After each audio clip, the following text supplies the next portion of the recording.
Welcome to Make It Happen podcast, episode 2. My name is Brian Kistner. I'm here with Robert Kistner, writer of the book Make It Happen.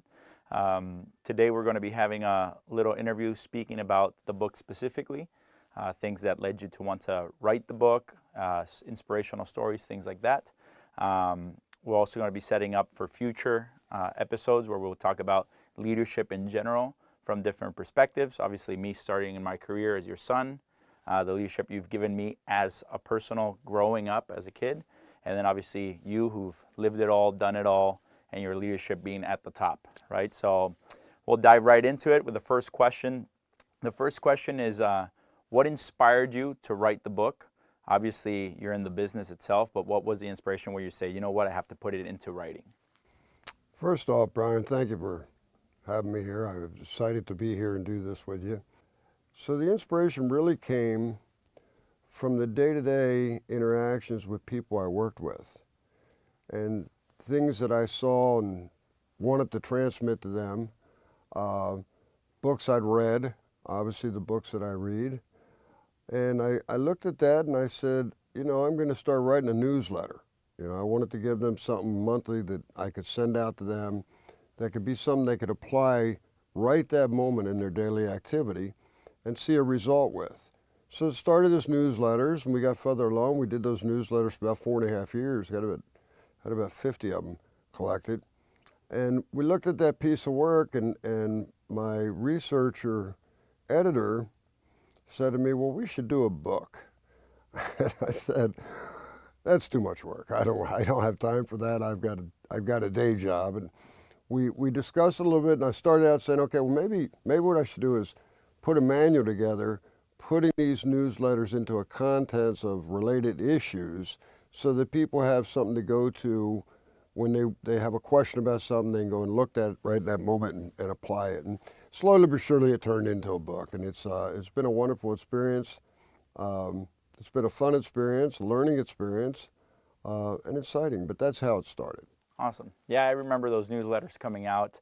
Obviously, being able to review them, things that you learn, grow, it was like an easy way to adjust and experience things.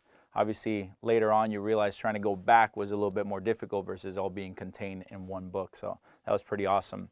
The next question I would have, obviously, is there something unique that you think is in Make It Happen? Obviously, no information just comes unique, but do you think in the way that it was put into the book itself, is there something that you really think resonates with leaders today?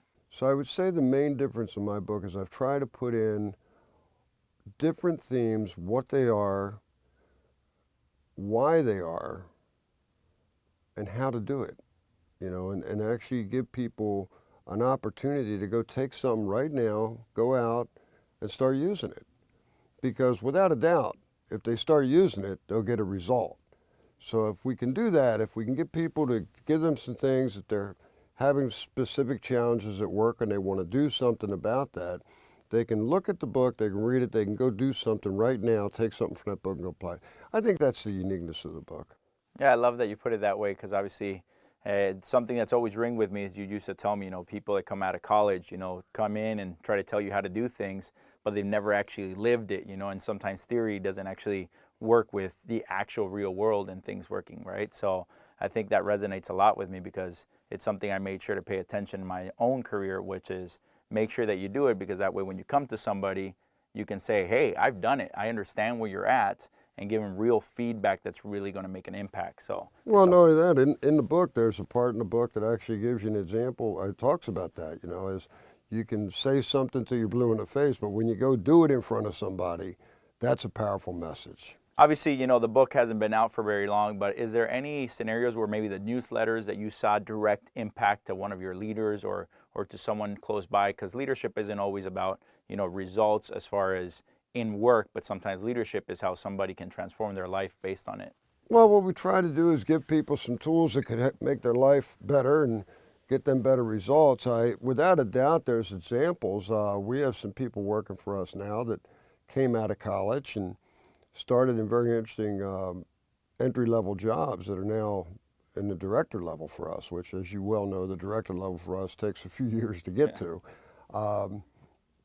Without a doubt, a couple of those people read the newsletters, applied and worked at it, and had some fabulous results. We've got a department, a marketing department we like to call our net center. The leader of that department's a great example. You know, taking and applying things instead of just reading it and reading it for learning and knowledge. He read it and applied it, and he's had some fabulous things happen in his life. But don't get me wrong. I'm certainly not trying to say here because he did something I told him to do. No, he learned, he interpreted it, he applied it, and he got a result. And that's all the book is.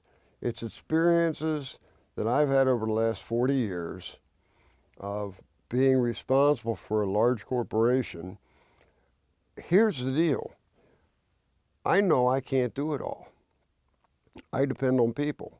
So if I'm not willing to invest in those people, I'm not going to get where I want to go.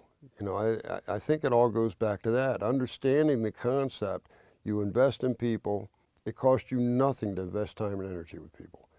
And those people grow alone, and then together you all grow. Resonates, delegate to elevate. You know, it's funny, that person right away came to my mind as well.